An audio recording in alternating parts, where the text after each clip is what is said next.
Welcome to BioTrack Training. In this module we're going to look at the health registries. These are the areas where you maintain records of hygiene issues. You'll find it under the food safety menu and the first sub-menu. There are 7 basic registries.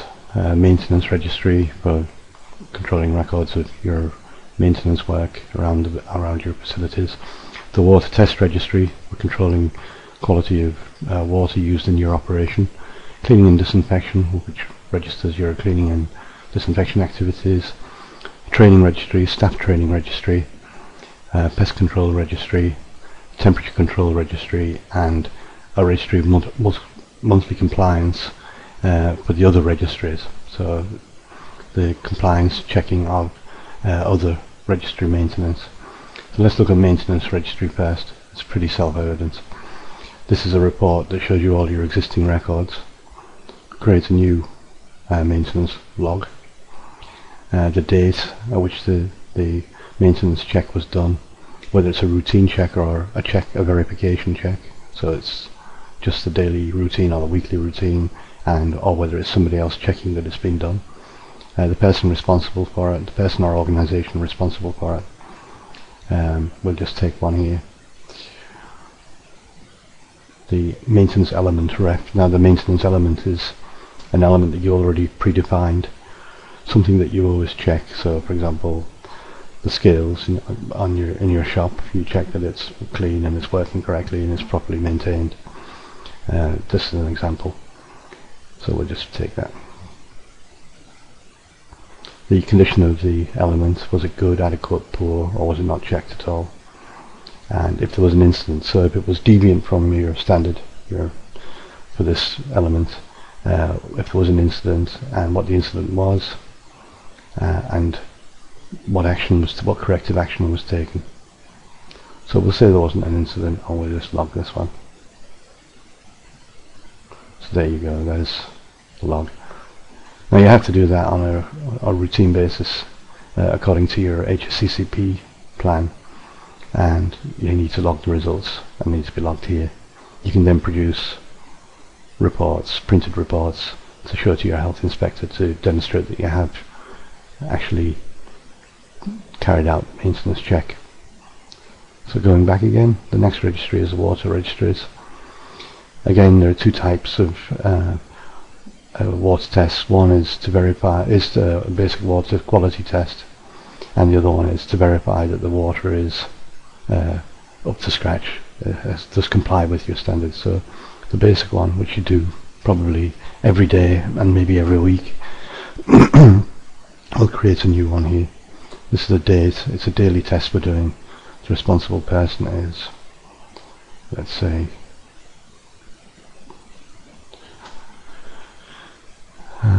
this person here. The sample point is the predefined sample points that you're going to take a water sample from. Say factory cold tap 1. You check the smell, the taste, the colour, the turbidity. These are subjective criteria, but you become quite experienced at this. And then you do a chlorine test and enter the results of the chlorine test here. It defaults to a reasonable standard.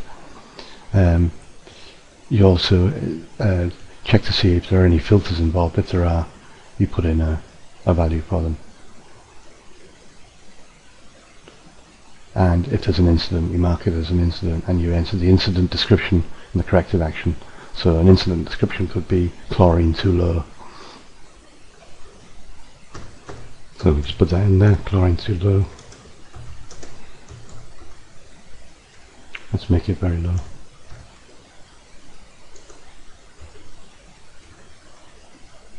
And the corrective action could be disconnect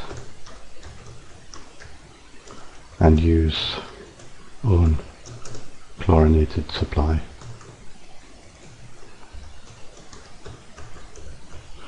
Notify local authority.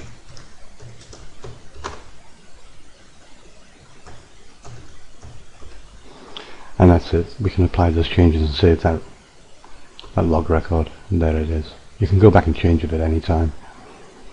If you find, say, that you overlooked something, you can change that to adequate or something, for example. Save that. And that's the water test registry. Going back to our main menu again for food safety, the cleaning and disinfection registry. Again, very similar.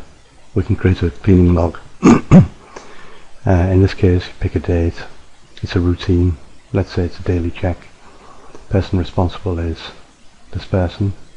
The element is the thing which needs to be checked or cleaned. So let's say it's a deep freezer, an external deep freezer in a shop. The result is adequate. There was an incident, let's say mold found around doors, and the action was disinfect, clean and disinfect.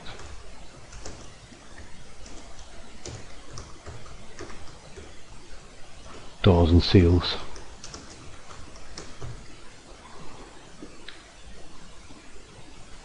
Create that record.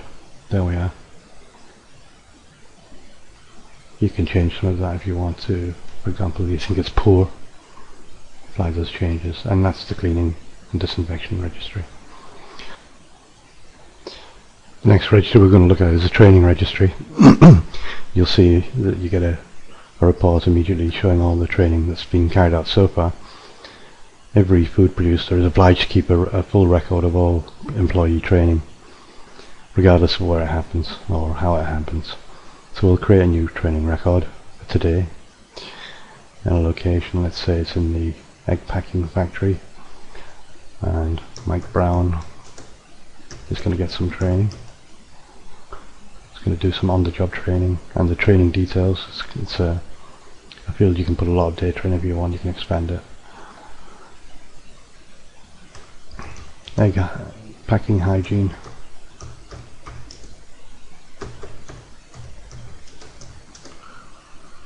And packaging control.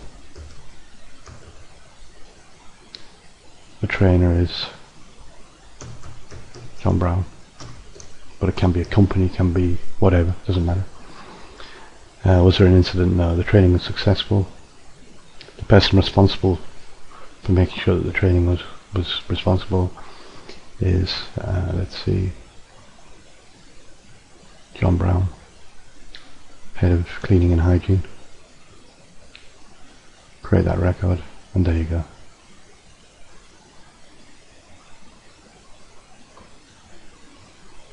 And that's the training registry. The next one is pest control.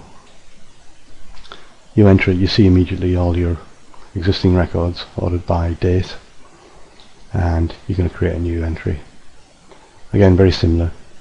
Pick who's responsible. In this case, it's a local pest control company. The type of pests that they're checking for are rodents. It's let's say, a monthly check. Was there an incident? Let's just say there was.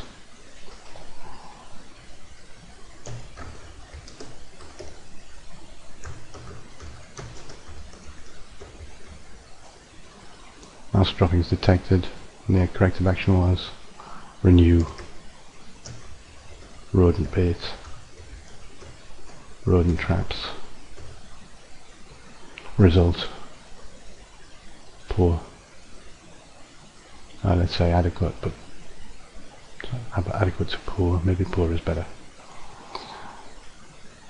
And there's that registry entry.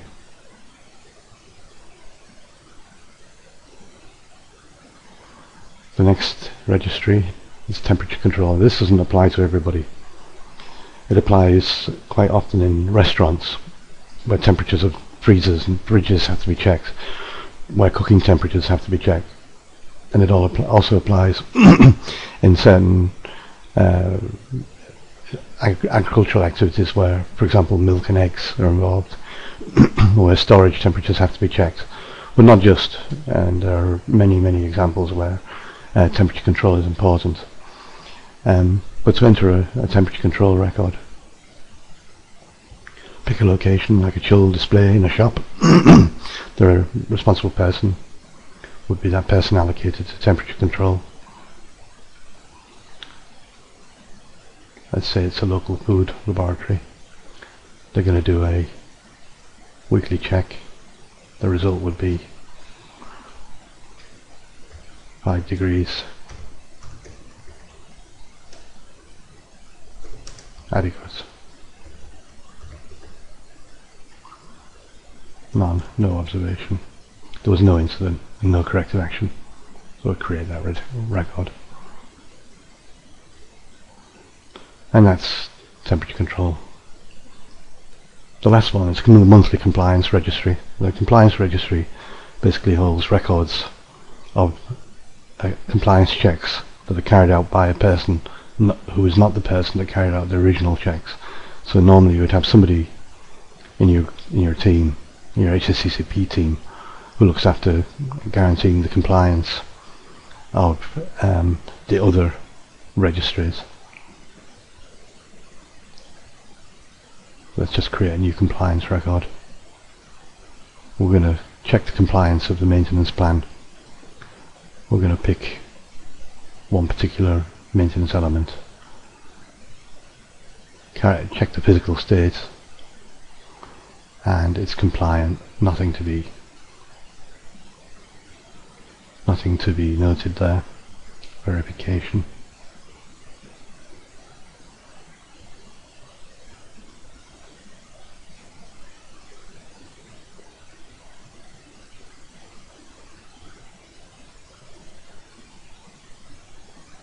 And that's it. And that's the health hygiene registries. A little bit of information about each of those. And the next module will look at the tools that help you to maintain these registries, because you obviously don't always want to enter the same data again and again and again, and some of these tools will help you. That's the end of this module. Thanks